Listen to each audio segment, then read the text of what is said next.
فرش التراب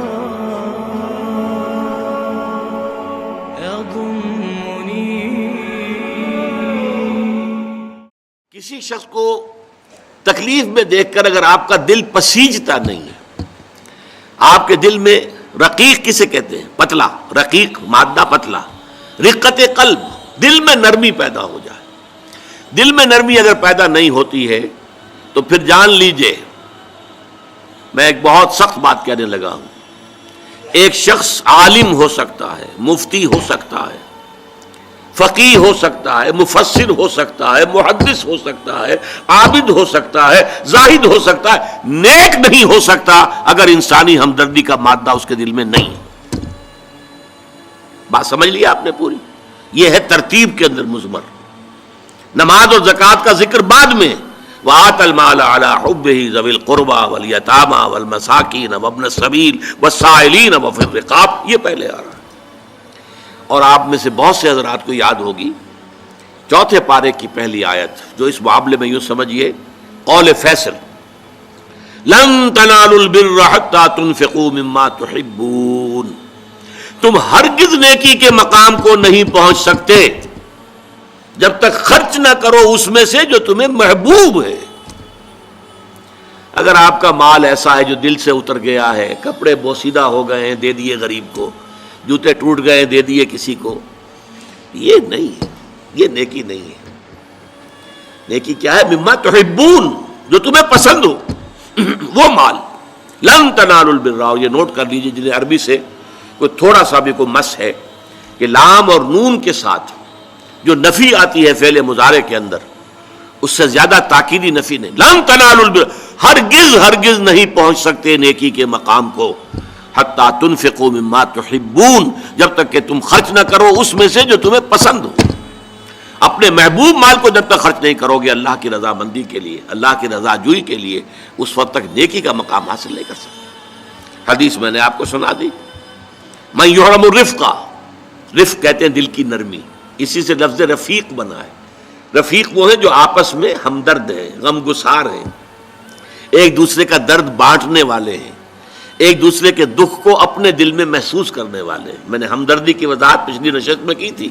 ہمدردی، ہم جماعت، ایک جماعت میں پڑھنے والے، ہم عصر، ایک زمانے کے لوگ. ہمدرد وہ جن کا درد جو ہے وہ کامن ہے، مشترک ہے، ایک کے درد کو دوسرا محسوس کر رہا ہے. خنجر چلے کسی پہ تڑپتے ہیں ہم امیر، سارے جہاں کا درد ہمارے جگر میں ہے. یہ ہے در حقیقت نیکی کی اصل روح. میں پھر دوہرا رہا ہوں، جس میں یہ نہیں ہے، جو بخیل ہے، جو کٹھور دل ہے، جو سخت دل ہے، وہ عابد ہو سکتا ہے، زاہد ہو سکتا ہے، مفسر ہو سکتا ہے، محدث ہو سکتا ہے، فقیہ ہو سکتا ہے، مفتی ہو سکتا ہے، لیکن نیک نہیں ہو سکتا. یہ قرآن کا فتویٰ ہے، لن تنالوا البر حتی تنفقوا مما تحبون. پھر اس میں ایک بات اور نوٹ کیجئے، اس میں ترتیب بھی لازمی ہے. سب سے پہلا حقدار جو ہے آپ کے نیک سلوک کا وہ آپ کے قرابت دار ہیں. الاول فالاول، الاقرب فالاقرب. ہمیشہ قرآن مجید میں سب سے پہلے ذی القربیٰ، وآت ذی القربیٰ حقہ والمسکین وابن السبیل ولا تبذر تبذیرا. یہ بھی ہمارے منتخب نصاب کی آیت ہے سورہ بنی اسرائیل کی. اور تم حق ادا کرو جو ذی القربیٰ ہیں، قرابت دار ہیں، رشتہ دار ہیں. یہ خاص طور پر بات کیوں کہی جاتی ہے؟ عام طور پر قرابت داروں میں، قریبی رشتہ داروں میں شکر رنجیاں ہوتی ہیں. اب فلاں جو ہے، فرض کیجئے کہ کوئی چھوٹا بھائی فوت ہو گیا یا بڑا بھائی فوت ہو گیا ہے، اب دوسرا بھائی جو ہے اچھا ہے، جو فوت شدہ بھائی ہے اس کے حالات اب خراب ہیں، بیوہ ہے، بچے ہیں، کوئی ذریعہ معاش نہیں ہے، اور یہ شخص جو ہے وہ صاحب ثروت ہے، صاحب دولت ہے. یہ اوروں کو تو خیرات دے گا، اپنے یتیم بھانجا اور بتیوں کو نہیں دے گا. کیوں؟ انہوں نے یہ کیا تھا، انہوں نے یہ کیا تھا، انہوں نے فلاں وقت یہ کہہ دیا تھا، وہ بھابھی نے فلاں وقت جو ہے میرے ساتھ یہ معاملہ کیا تھا. اس حوالے سے شکر رنجیوں کی وجہ سے ان کو چھوڑ کر دور دراز جا کر ریوڑیاں بانٹی جائیں گی، لیکن جو اصل حقدار ہیں ان کو چھوڑ دیا جائے. اس کا تجزیہ کیجئے. اس کا مطلب ہے یہ اللہ کے لیے نہیں دیا جا رہا. اگر اللہ کا جذبہ ہو اللہ کو راضی کرنا، تو پھر تو دیکھو کہ اللہ نے سب سے پہلا حقدار کس کو بنایا؟ پھر تو دیکھنا ہوگا ترتیب اللہ کی، اللہ کی ترتیب میں تو آت المال علی حبہ ذوی القربى، ذوی القربى سب سے پہلے ہے، اس کے بعد یتامى ہیں، مساکین ہیں، وابن السبیل ہیں، والسائلین ہیں، وفی الرقاب ہیں، لیکن اولین جو ہیں ذوی القربى ہیں۔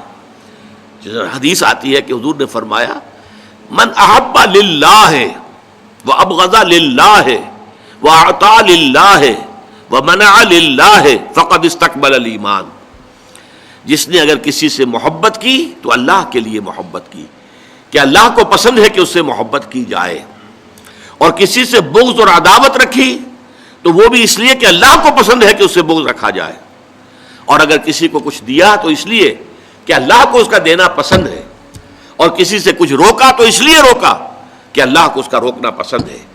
یعنی انسان کے تمام اعمال کا اصل موٹو جو ہے وہ ذات باری تعالی اور اس کے احکام اور اس کی پسند اس کی ناپسند بن جائے۔ اگر یہ ہو جائے من احب للہ ہے وابغض للہ ہے واعطى للہ ہے ومنع للہ ہے فقد استکمل الایمان، تو ایسے شخص نے تو اپنے ایمان کی تکمیل کر لی، یہ کمال ایمان کا مقام ہے۔